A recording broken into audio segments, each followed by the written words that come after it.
예수와 대학 정국만 목사입니다. 오늘은 요한계시록 강의인데 5번째 강의가 되겠습니다. 본문을 함께 읽겠습니다. 요한계시록 4장. 여러분들이 계시록을 익숙하지 않기 때문에 보아도 강의를 들어도 다 소화는 못 시킬 것 같아요. 그러나 한번 이번 강의를 잘 들으시고 자꾸 반복해서 읽으면은 이해가 될 겁니다. 4장 같이 읽습니다.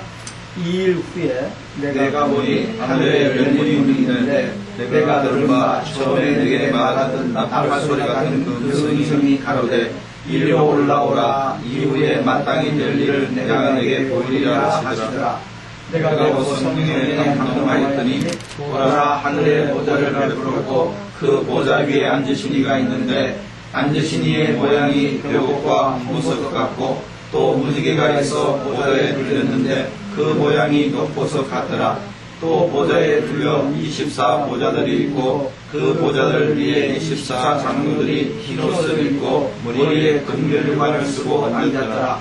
보좌로부터 번개와 무슨과 내성이 나고 보좌 앞에 7 등불 켠 것이 있으니 이는 하나님의 7 영이라. 보좌 앞에 수정과 같은 유리바다가 있고 보좌 가운데와 보좌 주위에 4 생물이 있는데 앞뒤에 눈이 가득하더라.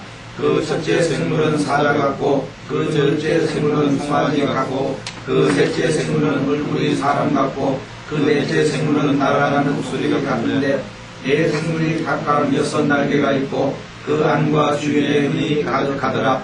그들이 밤낮 쉬지 않고 이르기를 거룩하다 거룩하다 거룩하다 주 하나님 곧 전능하신 이여 전에도 계셨고 이제도 계시고 장차 오시리라 하고 그 생물들이 영광과 존귀와 감사를 보좌에 앉으사 세세토록 사시는 이에게 돌리리에 24 장로들이 보좌에 앉으신 이 앞에 엎드려 세세토록 사시는 이에게 경배하고 자기의 면류관을 보좌 앞에 던지며 가로되 우리 주 하나님이여 영광과 존귀와 능력을 받으시는 것이 합당하오니 주께서 만물을 지으신지라 만물이 주의 뜻대로 있었고 또 지으심을 하나이다 하더라. 아멘. 아멘. 지금 계시록 4장을 함께 읽었습니다마는 전체 뜻이 파악이 되지 않을 겁니다. 저도 주의 깊게 읽지 않으면 잘 안 들어요. 저는 326독을 했는데 계시록을 제가 하루 경찰을 써가면서 1000독을 해보려고 애를 쓰는데 잘 안 잡히더라고요. 잡히면 한 30분에서 40분이면 제가 1독을 하거든요. 이제 계속 봤기 때문에 이것도 이 강의를 수도 없이 많이 했으니까. 근데도 어떨 때는 쫙 들어도 어떨 때는 안 들어보고요. 이 계시록 4장 4장부터 마지막 장까지는 장차 될 일, 또 다른 말로 뭐죠? 반드시 속히 될 일, 또 하나는 마땅히 될 일, 결코 속히 될 일. 아마 30부분에서 나왔을 겁니다. 반드시 될 일이에요. 4장부터 1장은 요한이 밤모습을 계시받은 어떤 그 상황, 그리고 2장 3장은 7 교회의 모습을 보여주는데 그 역사에 등장한 7 교회 시대의 모습들이고요. 이제 4장부터 본격적으로 대혼란이 시작됩니다. 본론이 시작되는 거예요. 근데 여기 4장 1절에 2일 후에 내가 보니 내가 처음 들은 바 그 나팔소 같은 음성이 들리기를 이리로 올라오라. 이후에 마땅히 될 일을 내가 내게 보이리라 그랬습니다. 근데 여기 이리로 올라오라는 이 말이 무슨 의미죠? 이리로 올라오라는 말 어떻게 이해하세요? 여러분들은 그 문제에 대해서 심각하게 생각을 하지 않아서 모르는데 학자들은 이리로 올라오라 이 말씀을 휴거로 설명한다고 했습니다. 그래서 세대주의 사람들은 휴거 그래서 올라가가지고 7년 동안 공중에 훈련치를 한다. 그렇게 나오는데 이게 안 맞아요. 근데 이 학자들이 논쟁을 하는 이유가 그래서 이 말씀을 가지고 막 지지하고 이 말씀을 가지고 지금 논쟁이 되는데 이 계시록의 4대 논쟁이 있거든요. 첫 번째 논쟁이 이겁니다. 이리로 올라온 것이 과연 휴거냐 아니냐. 그게 계시록의 첫 번째 논쟁이고, 6장 1, 2절에 보면은 예수님께서 인을 떼는데 첫 번째 인을 떼니까 흰말이 나와요. 흰말을 탄 자가 나와요. 그것이 예수라고는 생각했어요. 예수 재림이라고 하는 생각. 근데 그게 아니거든요. 그것은 적그리스도거든요. 그게 전혀 다르게 보는 거예요. 이것도 절대 휴거가 아닙니다. 그래서 논쟁이 드는 거예요, 그러니까. 근데 이제 학자들이 논쟁하는 것은 그렇다 하고, 우리는, 여러분들은 그냥 저를 만난 걸로 해서 제가 강연을 맞다 하고 그냥 해버리면 속 편해요. 괜히 이 사람, 저 사람 학설을 가지고 오면 골치 아파요. 아니요, 진짜 제가 고등학교 때부터 계시록을 접했습니다. 우리 목사님이 부흥사였기 때문에 계시록을 접했고, 제가 목회 77년도에 시작해가지고 78년부터 김은태 목사님을 24년, 2회 때부터 마지막 그 양반이 은퇴하시기 안 오실 때까지 매번 들었어요. 그분이 이 종말론에 관한 얘기를 했어요. 그럼에도 불구하고 계시록을 볼 수가 없었어요. 왜? 하도 이렇게 뭐 손님들이 많으니까 뭔 일을 가냐 이렇게 해서. 근데 93년도에 이강봉 목사님을 우리 복음신보사 장진우 장로님 집회를 한번 하고 제가 그때 이제 교회장을 하고 있었거든요. 누군지도 모르고 집회를 딱 했는데 계시록을 강의하는데 눈이 빡 열리는 거예요. 그래서 그 친구가 마침 탁구를 다쳐가지고 탁구 친구가 돼가지고 나이도 같고, 그래서 친구가 돼서 그분이 한국에서 강의한 거나 여기서 강의한 거나 한 7, 8번을 들었어요. 그게 이제 완전히 그냥 흡수가 된 거죠. 그리고 제가 강의를 하고 또 계속 읽다 보니까 이게 이해되기 때문에 누가 무슨 소리를 해도요, 그 사람들 나름대로 주장이지 선동적이 아닙니다. 제가 절대 교만이 아니고 제 믿음으로, 제 양심으로는 지금 제가 얘기하는 성경적이고요. 왜냐하면 그게 지금 한 20년 동안 한국에서 이 양반이 강의했거든요. 한국의 대표적인 계시록 전문가 7사람, 외국 사람 7사람을 다 모아가지고 비교해서 나온 그래서 20년 강의도 이단 잡는 사람들 있죠. 그 사람들이 아무리 잡으라도 안 잡혀요. 왜? 성경의 습관이 되는 거예요. 성경이기 때문에. 그래서 여러분들 복 받은 사람입니다. 그게 지금 전설 주는 거니까.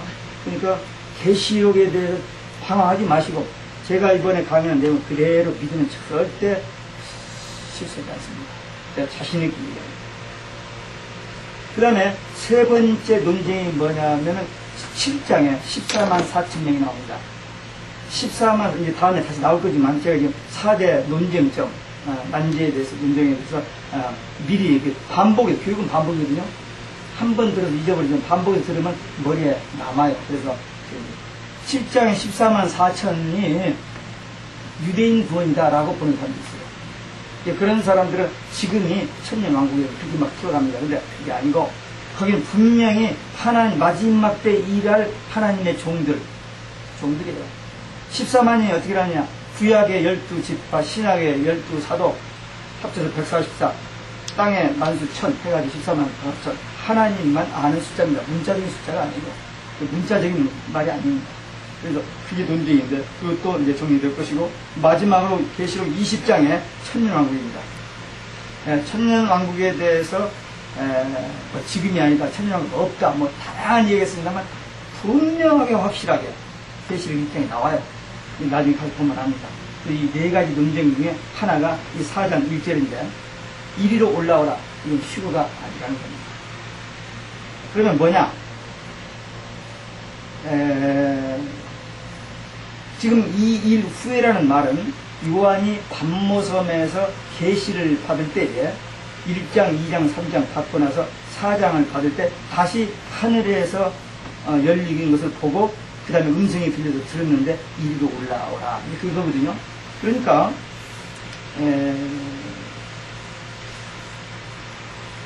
마지막 때 되어질 일, 반드시 될 일, 속히 될 일, 마땅히 될 일, 결코 속히 될 일을 보여주시기 위해서 지금 영적으로, 성령으로 감동해서 지금 천국에 올라간 거예요.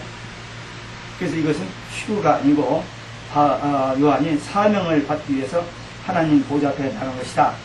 그래서 그 정도 하면은 좀 시간이 안 나니까 한번 정확하게 비교를 해보겠습니다. 데살로니가전서 4장 16절, 17절을 펴놓고 한번 보겠습니다. 데살로니가 4장 16절 17절 우리가 잘 아는 대표적인 휴거 내용이거든요. 거기 보면은 그 데살로니가 4장은 하나님의 나팔 소리 이렇게 나오거든요.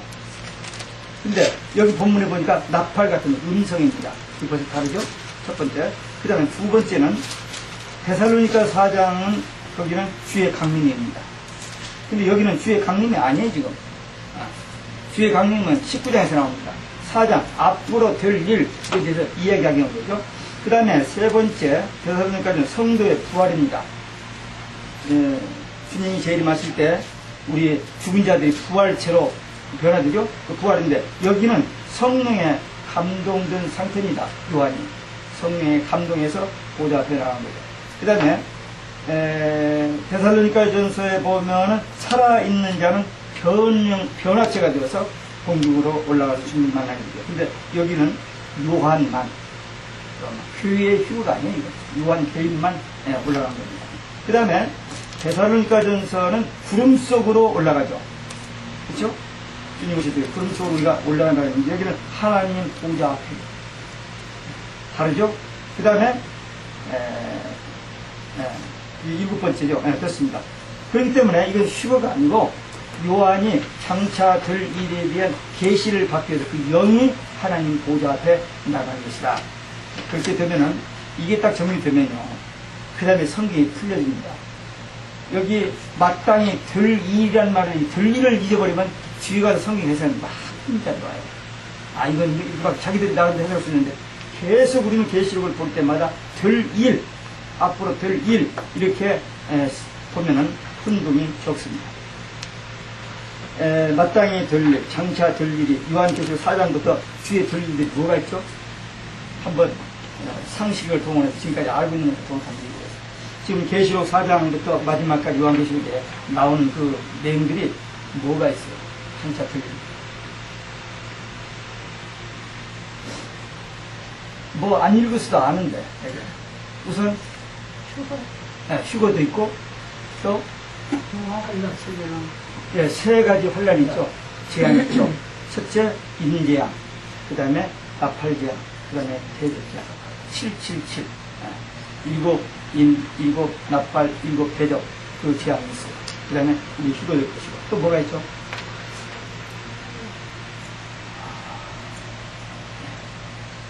주님의 재림, 더불어서 적그리스도와 거짓 선지자들이 지옥불에 들어간다고 계시록 19장 20절에 나옵니다. 그 다음에 천년왕국이 되고 천년왕국 후에 마귀가 지옥불에 들어간다고 계시록 20장 10절에 되어 있어요. 이렇게 하나님은 역사를 어떻게 시작하셨고 어떻게 마무리 지어서 정확하게 성경에 다 기록해 놓으셨어요. 완전한 책입니다. 근데 다만 이것을 우리가 보지 않고 이해하지 못하고 자기 나름대로 해석하니까 엉뚱한 소리가 나오는 것뿐입니다. 그 아마겟돈 전쟁이 나오는데 지금 계시록에 나오는 세 가지 전쟁이 있습니다. 첫 번째 전쟁이 유브라데 전쟁입니다. 계시록 9장에 나오는데 거기 보면 그 연월시에 불과 유황과 연기로 인구 3분의 1이 죽는 전쟁이 있다라고 얘기했습니다. 계시록 그게 여섯째 나팔입니다. 우리들이 아무리 저기지만 그 전쟁에 매우 가까워 가 있습니다. 보세요. 지금까지는 5나라만 핵 무기를 가지고 있었지만 이제는 5나라가 아니잖아요. 그 발표를 못하고 안 하고 비밀로 해줘서 그렇지 벌써 상당히 많은 나라들이 핵을 가지고 있고 더 앞으로 일본도 가질 것이고 우리 한국도 가졌는지는 모르겠어요. 전혀 그게 안 나오시니까 그러나 가질 수 있는 가능성을 다 가지고 있습니다. 네, 한국이 그게 똑똑한데 그걸 못 가지겠어요? 박정희 때 벌써 누구죠? 미국에서 와가지고 죽은 사람.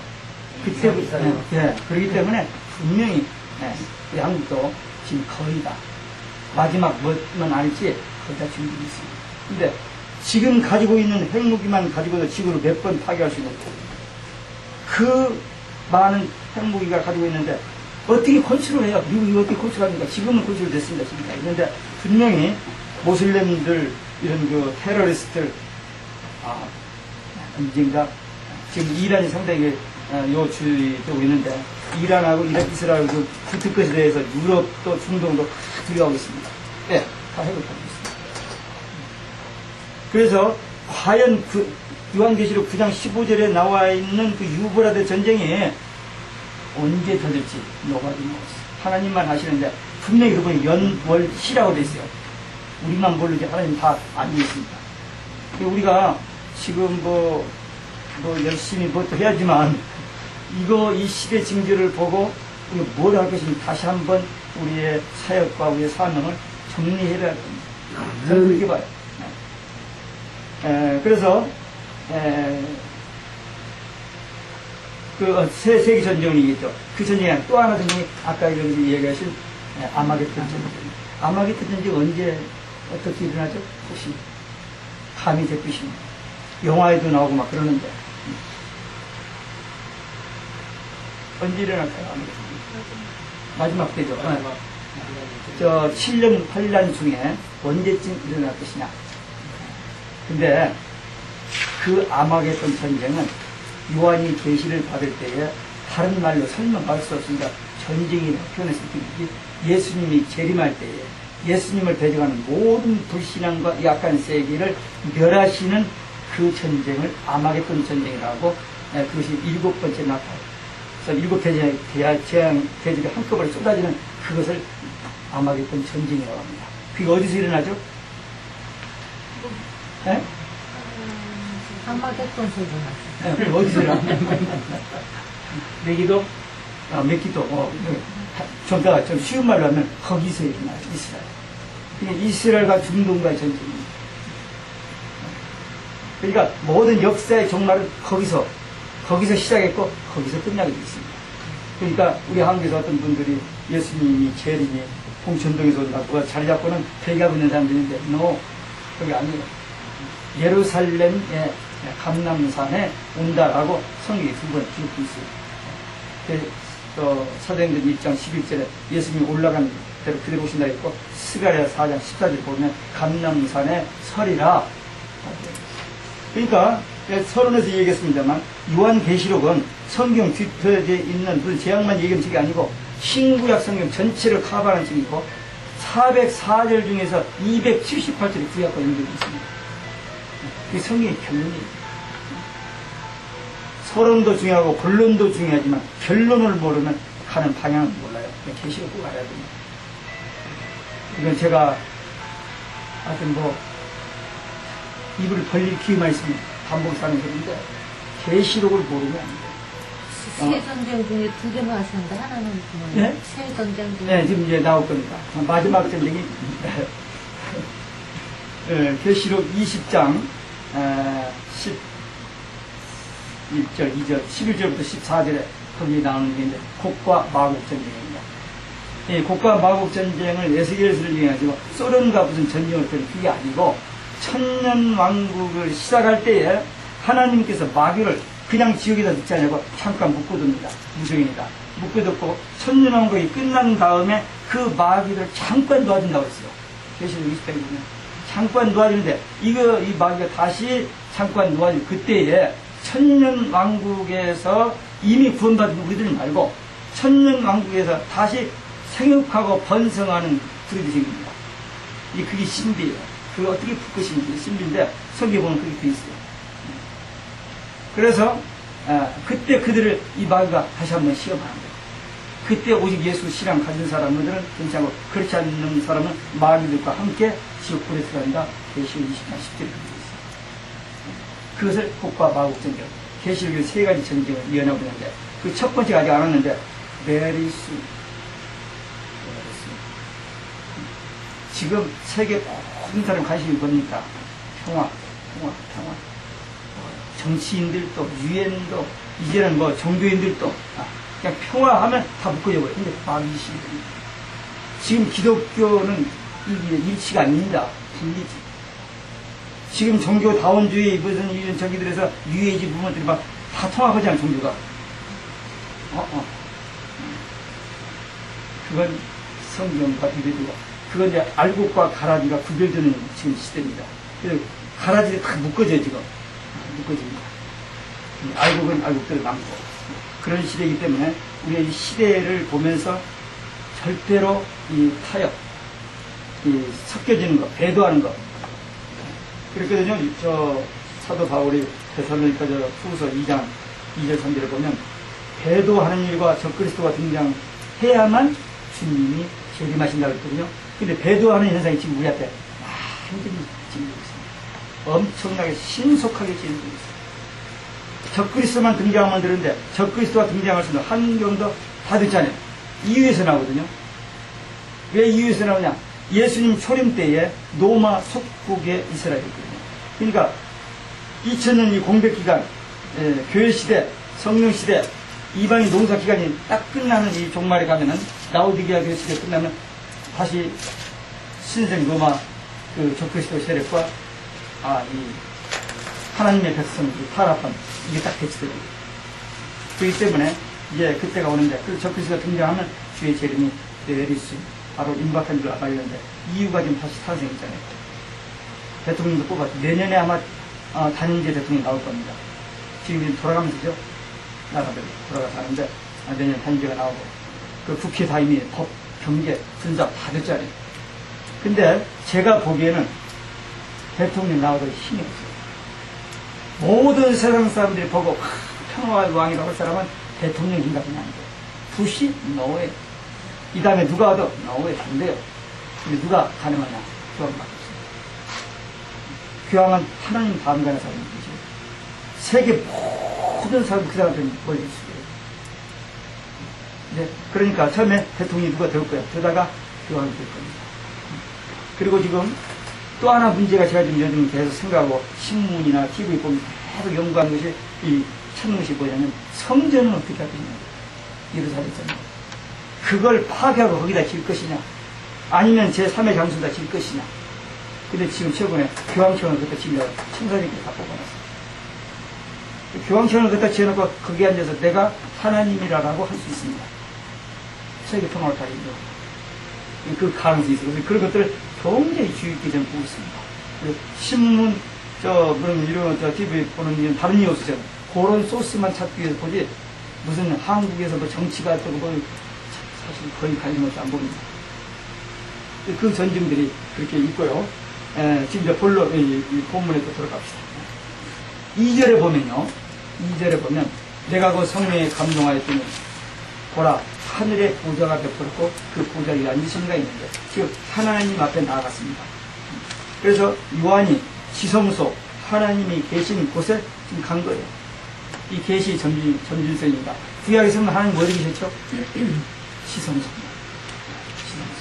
말씀으로 보면 신약에는 영적으로 우리 안에. 그리고 계시록에서는 이 천년왕국에서는 직접 하나님을 볼 수 있게 된다는 겁니다. 출애굽기 33장에 보면 모세가 하나님을 보여달랄 때 볼 수 없다고 했습니다. 그런데 신약에 보면 바울은 봤어요. 보고 나서 14년 후에 내가 보았다. 몸 안에 있었는지 몸 밖에 있었는지 현재 설명 안 해버립니다. 근데 요한은 보고 어떻게 기록하라 했기 때문에 기록하는 거예요.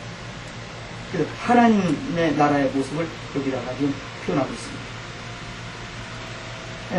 그 다음에 성부의 모습이 거기 나옵니다.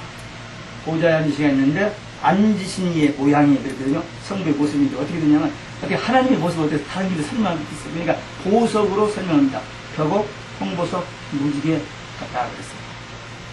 그리고 그 모양이 녹보석 같다. 이 보석으로 설명하고 있는데 벽옥은 거룩성, 홍보석은 공의성, 무지개는 언약성, 녹보석은 영원성. 그러니까 하나님의 어떤 성품을, 그 모양을 이렇게밖에 더 이상 표현할 게 없었던 겁니다. 그렇게 표현합니다. 예? 홍보석은 공의성. 그거 다시 해주세요. 예, 너무 빨리 했어요? 예. 제가 말이 좀 빨라요. 발만 빠른 게 아니라. 거룩은 거룩성. 예, 거룩. 홍보석은 공의. 무지개는 언약. 녹보석은 영원. 성자를 넣으니까 헷갈리는데 그 단어만 넣으니까 쉽죠.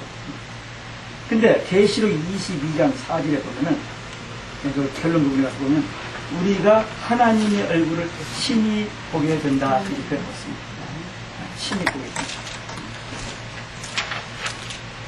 그러니까 지금 우리가 요한계시록 4장을 읽었는데 성경 전체에서 하나님 나라, 하나님이 계신 지성으로 하나님 보좌를 처음으로 공개한 것이 바로 이 계시록 4장입니다. 65권 다 보세요. 어디가? 없잖아요. 에덴 동산 거기서 하나님이 지으셨고 뭐 건의했다 이게만 있지 천국의 모습을 보여주지 않는데 요한계시록 4장에서 처음으로 하나님 나라의 모습을 공개하고 있습니다.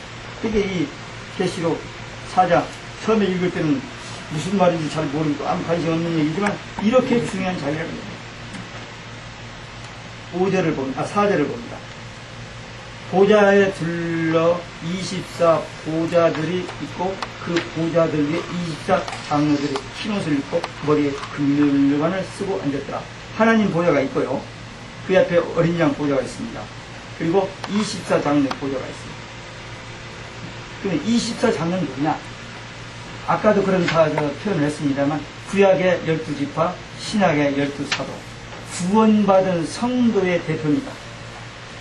그래서 성경에 보면 12 숫자 많이 쓰는데 12, 12 해가지고 24 구원받은 성도의 대표의 모습입니다. 그들이 흰옷을 입었다고 그랬죠? 흰옷은 승리와 거룩을 입는다. 흰옷. 우리 한국 사람들이 좀 흰옷을 잘 입는데 좋은 것 같아요. 승리와 거룩. 그 다음에 그들이 금면류관을 쓰고 앉았더라. 금면류관은 뭘까요? 상급입니다. 신앙 지켰기 때문에 하나님 앞에서 상급받는 거예요. 저는 이 상급에 대해서 상당히 민감합니다. 제가 탁구, 그 다음에 테니스, 탄 트로피가 20개가 넘어요. 그래서 이 상 받는 데서 굉장히 민감해요. 근데 우리 교회에서 탁구대를 주최해서 해놓고 가서 첫 게임에 제가 상을 트로피를 못 받고 나오면서 내가 탁구대 나가서 트로피 못 받으면 처음이라고 그랬어요. 이게 70년대는 좀 날렸는데 이제는 안 됩니다. 워낙 선수들이 많이 오고 가서 컨센트레이션이 안 돼요. 집중이 안 돼요. 지난번에도 6월달에도 대회가 있었는데 1등한 사람하고 붙었어요. 제가 붙었는데 첫 게임을 제가 이겼어요. 아 된다 했는데 두 번째 세 번째 게임을 우르르르 했는데 져버렸어요. 그래서 기회를 또 졌는데 이번 10월달에 또 아마 대회가 있다고 봤어요. 그래서 그때 내가 연습 3일 하고 갔어요. 3일 갔는데 몸이 풀리지 않고 어깨가 작년 9월달 테니스에서 다쳐가지고는 이게 돌지 않고 피 깨지만 어쨌든 안 한 사람이 다 깨는데 안 되고 그 사람들은 매일 치거든요. 이 학교장에서 매일 치기 때문에 그 순발력이라든지 이런 게 비교가 안 되죠. 근데 제가 그만큼 그 상받기를 좋아해요. 민감해. 몸에 유수되기 때문에. 근데 성경에도 보면은 구원만 받으면 됐지 무슨 상이냐 하는데 상이라는 말이 바로 나옵니다. 성경의 결론 중에 결론이 요한계시록 22장에 보면은 예수님께서 똑같은 말을 세 번 반복해요. 11절, 12절, 20절에 똑같이 반복하는데 뭐냐면 내가 속히 오리라. 근데 실제로 보니까 내가 속히 오리라 내가 너희에게 상이 있어. 상이 있습니다. 그래서 우리는 상 받는 거에 대해서 너무 거기 상에 매이면 안 되죠. 그러나 우리가 열심히 하는 것에 대해서 상을 준다면 이것은 늘 가지고 있어야 됩니다. 그래야 우리가 근면하게 열심히 일하죠. 그래서 24 장로는 이렇게 구원받은 성도들의 대표로서 흰옷을 입었다. 죄 용서받고 하나님의 어린 양의 신부로서 가입니다. 그리고 그들이 이 땅에서 수고한 모든 것에 대해서 금면류관을 받고 있는 그런 모습인데 우리도 가면 이렇게 됩니다. 우리 생명의 면류관 받죠? 받을 수 있어요, 여러분? 우리의 면류관도 받을 수 있습니다. 저기 데살로니가전서 4장, 디모데 후서 4장에 보면은 거기 보면 바울이 그래요. 내가 달려갈 길을 달려 마쳤고 그 다음에 믿음을 지키고 했기 때문에 의로우신 재판장이 나에게 의로운 의의 면류관을 줄 것이다. 근데 그 다음에 뭐라냐면 주의 나타나심을 사모하는 자에게도 의의 면류관을 준다고 했습니다. 저는 의의 면류관 확실히 받습니다. 왜냐면 저는 늘 말 하나 하잖아요. 아멘. 뒤에서. 저는 하루에도 몇 번 하는지 몰라요. 하여튼 그냥 뭐 기도하고 그때 하고 그때 끝나고서도 하고 사람을 만나도 저는 뭐 안녕하십니까 이런 거 안 받으니까요. 안 받고 오직 예수 바라났다만 하니까. 그 얘기 했었죠. 할렐루야 오직 예수 바라났다. 안 했어요? 네, 그래서 참 그렇게 하고 시작했어야 하는데. 저는 어디를 가든 그걸 하거든요. 선교지를 가나 어디를 가나. 그래서 이 방송에서도 저 길에서 누구 만나면 저보고 오직 예수 바라났다 목사님 인사하는 분 방송에 계속 나가니까. 그 말이 반복했습니다. 근데 그만큼 정말로 막연하게 나이도 다 됐고 내가 무슨 다른 소망이나 꿈이나 무슨 성공하겠다는 뭐 바람도 없고 그러니까 주님 오신다는 그 믿음이 있기 때문에 주님 어서 오시옵소서 말하라. 그거 있기 때문에 아멘 주 예수여 오시옵소서 내가 속히 오리라 내가 속히 오리라 내가 속히 오리라 예수님이 그게 마지막으로 결론적으로 성경의 결론으로 예수님께서 하신 말씀이거든요. 그러니까 성도들이 아멘 주 예수여 오시옵소서 그게 우리 신앙이요 우리의 간절한 기도요 소원 아니에요. 그래서 저는 그 마라나타를 참 많이 해요. 많이 합니다. 아니 할렐루야도 해야 돼요. 왜냐면 19장에서 할렐루야가 나오는데 여러분들 성경에 시편에 할렐루야가 나와요.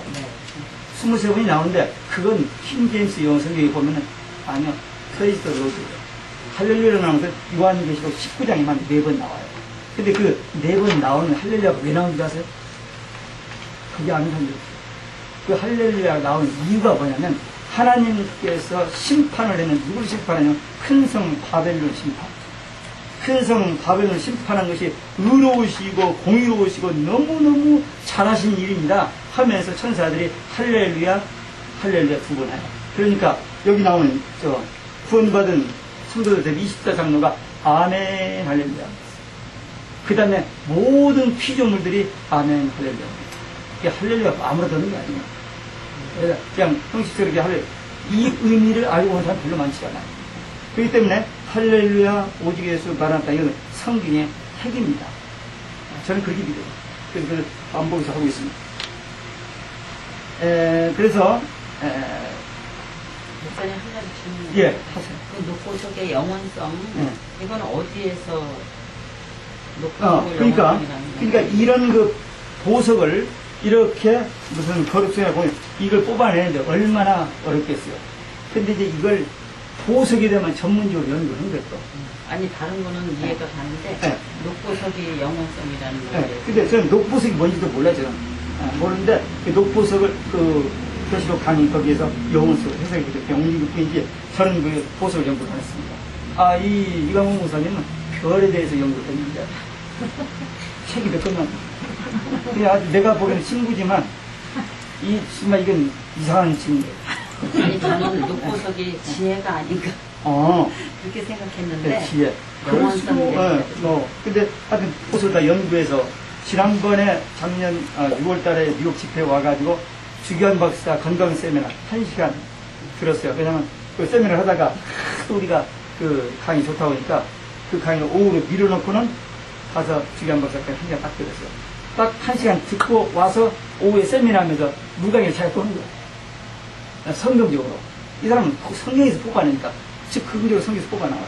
그리고는 한국 가가지고 자기가 지금 대구, 광주, 그 다음에 대전, 그리고 서울 네 군데에서 한 달에 한 번씩 가서 설교 클리닉을 하는데 거기 가서 물강의를 하는데 제가 지난번 3월달에 중국 성교 갔다 오다가 들려서 광주 따라갔는데 기가 막히게 해요.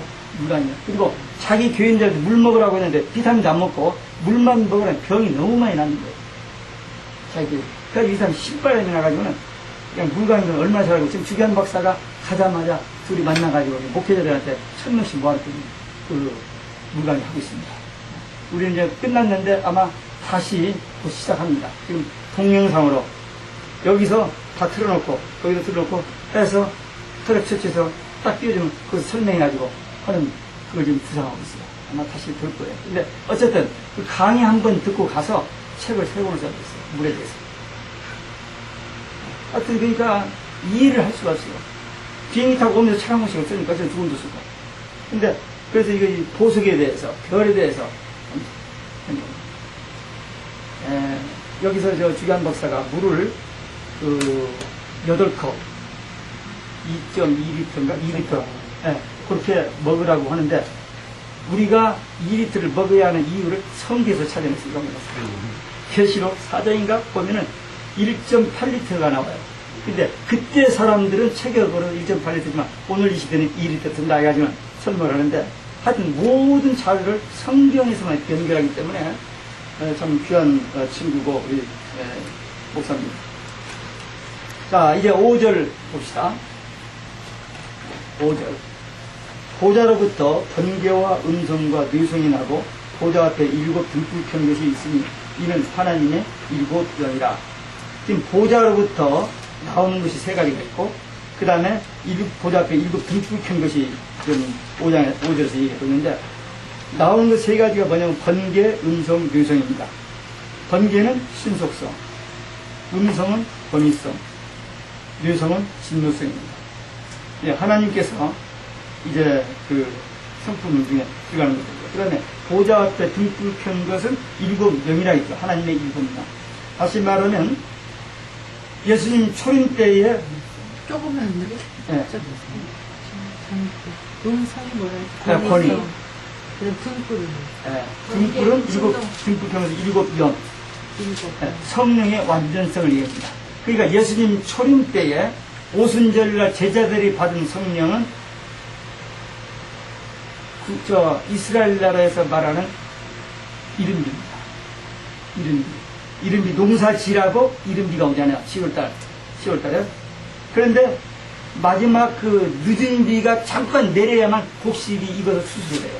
근데 여기 계시록 4장에 나오는 이 7영 이 성령은 늦은 비 성령. 그러니까 완전하고 강력한 겁니다. 그러니까 지금 라오디게아 교회 시대를 살고 있는 우리를 보면은 교회가 점점 타락하고 지금 교회가 엉망입니다. 교회 뭐 큰 교회고 작은 교회고 뭐 교회 생활을 하지만 정말 영적으로 보면 많이 좀 타락하고 배도하고 있는데 이렇게 되면 어떻게 될 것인가 소망이 없었거든요. 그러나 하나님께서는 절대로 교회에는 구원의 기관이 없으니까 교회를 통해서 구원을 되면 어떻게 되느냐 마지막 이 7영을 부어주셔서 그 성령 받은 부중인 14만 4천 이 추수의 종들이 3년 반 동안 일합니다. 길기도 하네. 딱 3년 반 일하고 나서 순교해요. 순교하고 나서 부활해가지고 구름 타고 승천한다. 계시록 12장 12절에 있어요. 그래서 그걸 제가 비전을 보겠습니다. 저 순교하고 구름 타고 승천하는. 왜? 내가 순교를 하고 싶어서가 아니라 우리가 살고 있는 시대가 이때라면 나는 이 속에 들어갈 것이 분명하거든. 내가 뭐 잘나고 똑똑하고 머리 써서가 아니라 저는 뭐 어떤 환경이 있든 이 복음 전할 거니까. 지난번에 얘기했는지 모르지만 제가 페루 갈 때 페루에서 감리교 목회자들 모아놓고 이 캐드릭에서 얘기로 간다고 우리 집사람이 당시 미쳤어요. 자기 뭔데 캐드릭 국가에 가서 목사들하고 캐드릭 틀렸다고 얘기하고 가느냐고. 극구 반대다. 그때 제가 휴갑이 됐어요. 9월 말에. 근데 10월 15일날 얘기하는데 우리 자녀들이 휴갑 여행을 삼천부를 들었는데 거기 간다 보니까 휴갑 여행하고 선교 여행은 구분을 받아. 우리 집사람 남들다 펄펄 잡아대면서 나는 휴갑 여행 필요 없다. 난 약속이 있기 때문에 그 봄에 내가 가서 신학교에서 강의를 했을 때 성기사 보고 목회자들한테 좀 해달라고 해서 약속이 있기 때문에 난 간다. 근데 마지막 순간에 우리 집사람이 따라붙었어요. 그래서 그래가지고 1시간 강의를 몇 개 쓸 줄을 우리 집사람 그 강의를 한번 여기다 좀 했으면 좋아요. 뭘 얘기했냐면은 성경에 뭐 여자는 잠잠하라 막 그게 많이 나오잖아. 그 맥을 못 주잖아요. 근데 이 사람이 그 연구를 성경을 그 연구해가지고는 거기 가서 얘기했는데 대단히 반응이 좋았어요. 근데 여기 가서 해볼 기회가 없었는데 저는 그거 좀 강의 좀 했으면 좋겠어요. 그래서 그 강의 한번 한다고 해서 데리고 가가지고 일주일 그 캐들 강의하고 3일 동안 사막에 가서 이렇게 그 가수원이라든지 뭐 이렇게 좀 저기 그 민박하면서 여행을 하고 있는데 그 여행이 유럽 여행도 좋았어요. 음식이 안 맞아서 라면 끓여 먹었지만 너무너무 제가 라면을 안 먹거든요. 라면 맛이 그렇게 좋은지 모르겠어요. 그래서 여기 그 7명 그래서 지금 마지막 때 주의 종들이 그 큰 7명 받아가지고 3년 반처럼 수술이 끝나는 거예요. 근데 이것이 우연이 아니고 구약에서 이스라엘의 그 절기, 그 농사 절기, 이것까지 다 빠져들어요. 그러니까 하나님의 말씀 성경이 있죠. 늦은 비에 그 비가 안 오면 수습 못해요. 잠깐 확 쏟아지면 그게 열매가 익어버립니다. 그래가지고 수습에 들어가는데, 이 마지막 때도 3년 반 동안 이 두 증인, 7명 늦은 비 성령 받은 종들이 담대하게 전해서 열매 맺게 될 겁니다. 그 다음에 5절입니다.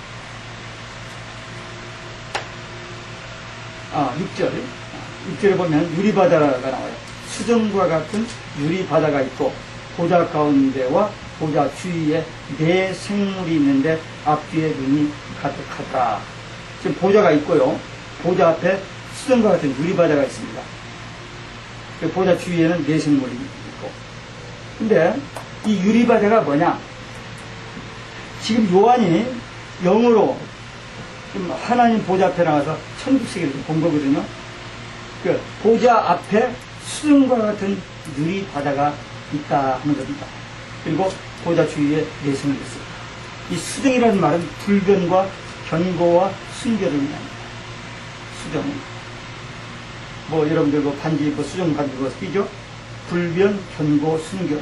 그 다음에 유리바다는 뭐냐면, 그 성막에서, 구약 성막에서, 동편의 성전문을 딱 들어서면은 제일 앞에 번제단이 있고, 거기서 짐승을 잡아서, 피를 반에 부르고 가지고 들어가는데, 그 다음에 성소에 들어가기 전에 반드시 그 제사장들이 거치는 곳이 있어요. 그 뭐죠? 물두멍. 물두멍은 구리로 만들었는데 그게 얼마나 반죽반죽했던지 거울처럼 보이게 되어 있습니다. 그래서 이 물두멍에 손을 씻지 않고 들어가는 자는 죽는다고 했어요. 이게 뭐냐면 유리바다가 예수 그리스도의 의와 성결을 통하지 않고는 거기 들어갈 수 없다. 그러니까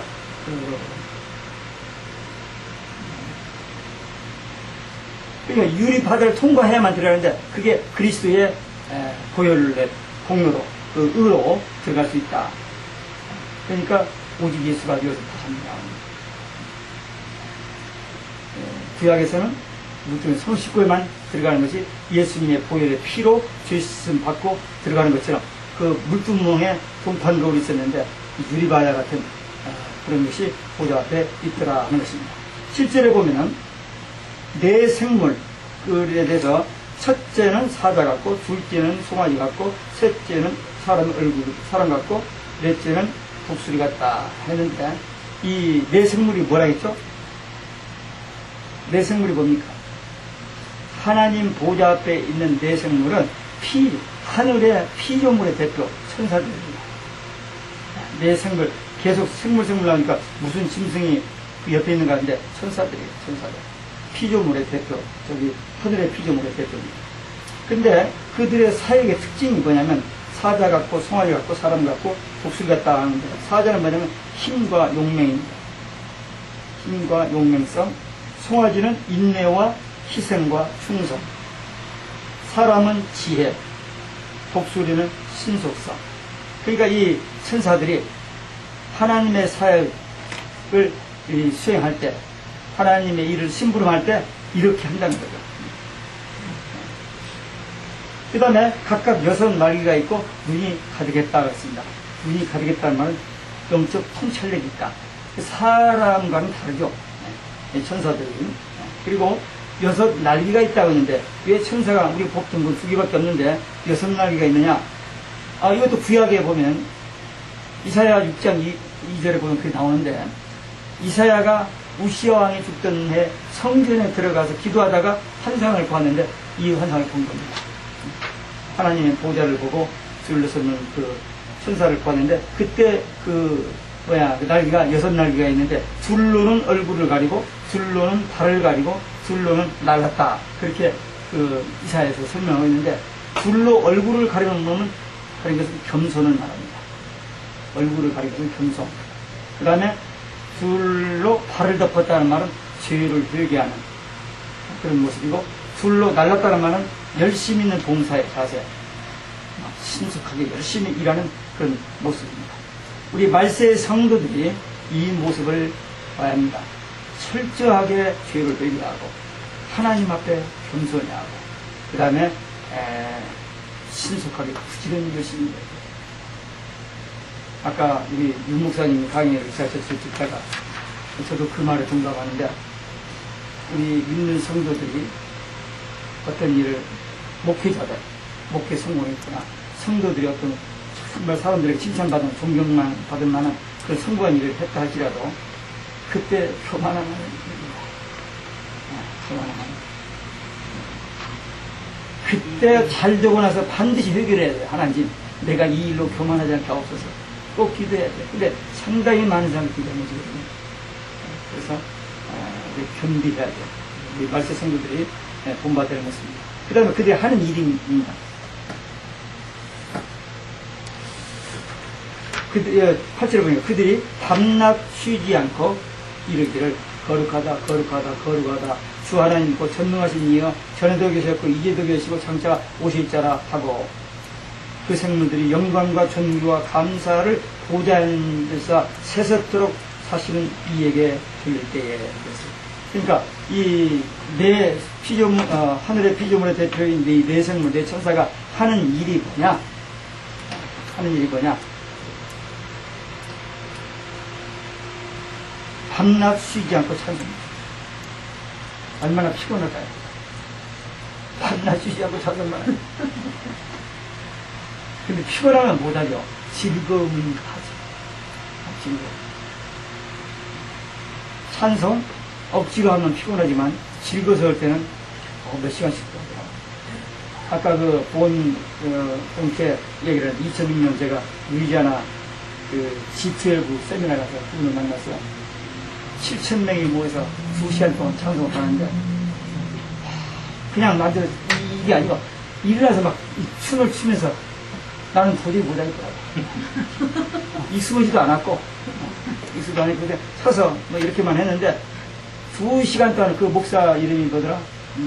그게 목사 이름이 대단히 그랬는데, 그 목사 아들이 그러더라. 젊은데, 한 20대 후반 정도 되면, 파워풀하대요. 그 열기, 2시간 동안 찬송하고 나서 본교 목사에 나서 얘기하는데, 진짜 순수한 도움이 있어요. 너무 감동이 돼서 우리 끝나고 나서 그 목사들만 모이면 따라 못하겠어요. 아까 그 목사들만 정말 못하는 거예요. 근데 우리 집사람은 워낙 떡치기잖아요. 막 쫓아가서 잡고는 막 큰일 못하도 직장. 근데 사진기를 안 가지고 나왔어요. 근데 마침 그 교회에 이 사진 기사가 있는데 좀 찍어달라고 했더니, 당신 누군데 뭐 이렇게 뭐뭐뭐 억지로 찍어줬어요. 근데 그걸 보내줬더라고요. 그래서 가지고 있는데, 참 대단한 분입니다. 하신 일도 대단하지만 그 메시지가 파워풀하고요.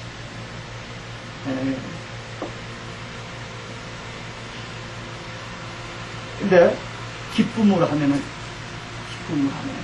이 천사들이 기쁘니까 밤낮을 쉬지 않고 찬송하지, 이거 억지로 한다고 하면 피곤했을 거예요. 그 다음에 또 하는 이 보니까 주님의 거룩성을 찬송한다. 예배입니다. 내가 예수의 피로 거룩해져야 거룩하신 하나님을 볼 수 있고 속에서 찬송이 나오겠습니다. 그래서 구원의 은총에 대한 감격이 있는 사람은 천국 생활을 누리고 살았다는 거예요. 나중에 가족뿐만 아니라 누리고 살게 됩니다. 그런 사람들이 입에서는 자연히 찬송이 나오고, 여기 보니까 영광과 존귀와 감사의 예배로 영원하신 하나님께 드린다고 그러죠. 천국의 모습은 뭐냐? 예배입니다. 이 땅에서 예배를 그냥 대충 형식적으로 보는 사람은 좀 문제가 있을 거예요. 천국 가서 찬송만 하고 예배만 드리면, 아이고 나는 집으로 다시 여기민 가야겠다고. 무슨 재미? 정말 재미없죠. 얼마나 피곤하겠어요. 근데 그런 사람 가지를 못하죠. 구원받은 정말 잘 단장된 신부들만 가는 거지, 아무렇게나 정규 지키지 않고 막 사는 사람이 어떻게 해요? 왜? 이 땅에서 천국생활 누리는 사람이 가는 의시하면서 볼 수 있습니다. 마지막으로 거기 10절, 11절, 24절 앞에는 피조물의 대표 내 천사에 대한 얘기고, 이제 구원받은 성도의 대표인 24 장로들이 예배하는 모습입니다. 24장로들이 보좌 앉으신 예 앞에 엎드려 세세토록 사시는 예에게 경배하고 예배하고 자기의 멸류관을 보좌 앞에 던지며 그랬습니다. 아까 멸류관은 뭐라 했죠? 상급입니다. 근데 자기가 받은 상급, 그 상급마저도 하나님 앞에 내놓은 모든 걸 다 드립니다. 전심으로 하나님을 찬양하고 예배하는 것입니다. 정말 우리가 하나님의 은혜로 주의 일을 하는 일꾼들로 사역자들로 부름받고 택함받아 산다고 하지만 우리가 이렇게 하나님 앞에 진지하게 예배드리는 시간과 날들이 며칠이나 있었는지 물론 다는 아니지만 그때마다 성령의 감동을 은혜가 들어서 기쁨으로 예배 드릴 때가 있고 어떨 때는 너무 이 속에 근심 걱정이 많아가지고는 그 예배를 드리긴 드리는데 딴 생각으로 예배 교인들은 물론이고 교인들은 딴 생각으로 예배를 드립니다.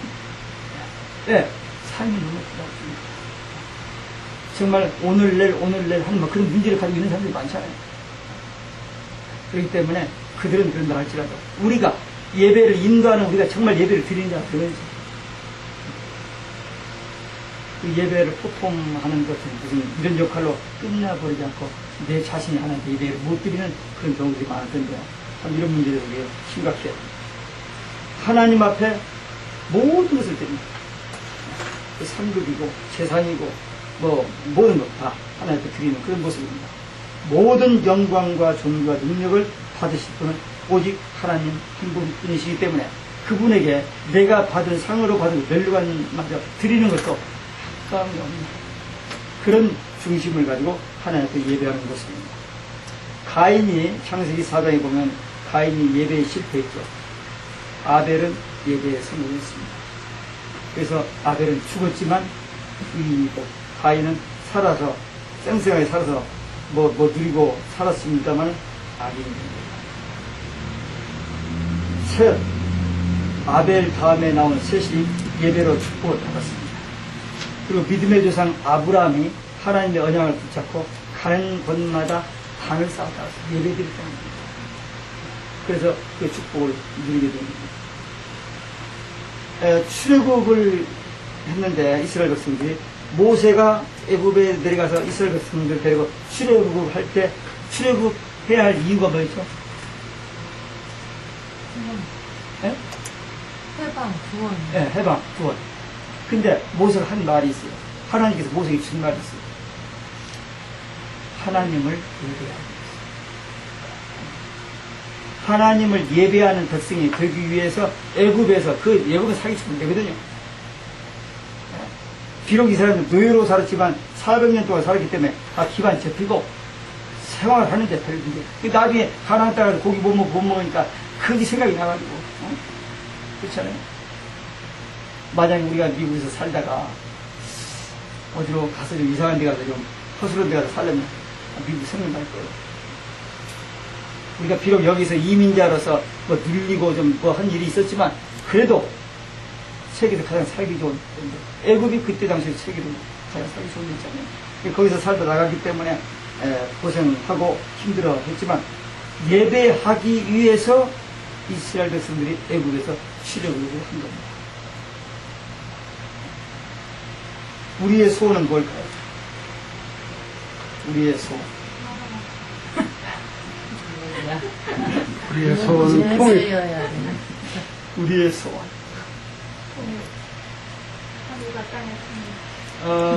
얼마 전까지만 해도 한국에서 태모일 때 우리의 소원은 통일하면서 했는데 요즘도 하는지 모르겠어요. 요즘도 통일, 우리의 소원 통일.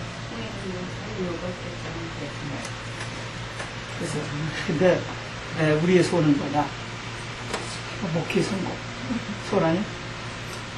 아니면 우리 자녀들이 한번 잘 되는 거. 그것도 소원이 될 수 있습니다. 그러나 정말 영적으로 깨어있는 신앙의 사람들이라면 우리의 소원이 뭘까? 물론 천국입니다. 말하는 것 같아요. 예수님 자녀입니다. 아멘. 주 예수 오시옵소서. 근데 아니 이미 우리 예수는 참여해요.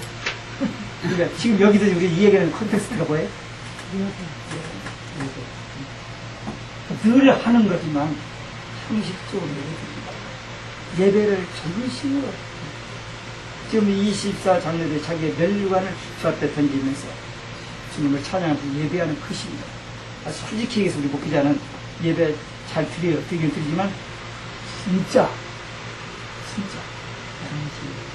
진심 내가 예배자가 되어서 예배를 해야 합니다. 그걸 꼭 염두에 두셔야 돼요. 머지않아 주님 다시 재림하실 때 주님이 예배하신 천국에 올라가서 구속의 은총을 감사하고 정말 영원하신 하나님 그 보좌 앞에 나간 그 감격에 의해서 예배할 텐데 이 땅에서부터 예배 생활을 잘 들어야 누려야 거기 가서도 잘하지. 여기서는 죽으라고 그냥 싣고 억지로 맞으면서 하다가 거기 가서 잘한다. 뭐해. 그러니까 저와 여기 계신 우리 여러분들은 마지막 소원 예배 생활. 그 예배 속에는 말씀과 기도가 들어있죠. 찬송이 세 가지거든요. 말씀, 기도, 찬송. 이것을 잘해야 돼요. 말씀, 정말 하나님의 말씀으로 받고 그 말씀 붙들고 그 말씀을 살려가는 마음. 기도, 하나님과의 만남, 교와 교제, 깊은 관계 들어가는 기도. 그 다음에 찬송, 영광을 받으면 하나님을 찬송하는 이 일에 성공하면 그것이 여러분들의 소원이 되면 마지막 때 이 3년 반 동안 하나님의 손에 7명 손에 붙잡힌 바들 7명 성령, 무슨지 성령 받아서 한때 어디게 쓰임 받다가 우리 같이 순교하고 부활해서 구름 타고 올라갈 줄 있습니다. 아멘. 아멘. 기도하시겠습니다. 아버지 하나님, 은혜 감사합니다. 오늘 또 이렇게 함께 모여서 말씀을 나누게 하여 주시면서 감사합니다. 계시록 4장을 새로운 눈으로 볼 수 있도록 우리의 영의 눈을 열어 주옵소서. 성경 전체에서 천국의 모습을 처음으로 열어놓은 이 계시록 4장이 보여지게 하시고 오늘 나눈 이 내용들이 날마다 우리의 신앙생활 속에서 다시 생각나게 하시고 다시 그 말씀을 묵상하고 우리의 기도나 생각이나 생활 속에서 이 말씀이 살아 움직이는 생명의 말씀이 되게 하여 주옵소서. 아멘. 주실 줄 믿사옵고 예수 그리스도의 이름으로 기도하옵나이다. 아멘. 감사합니다.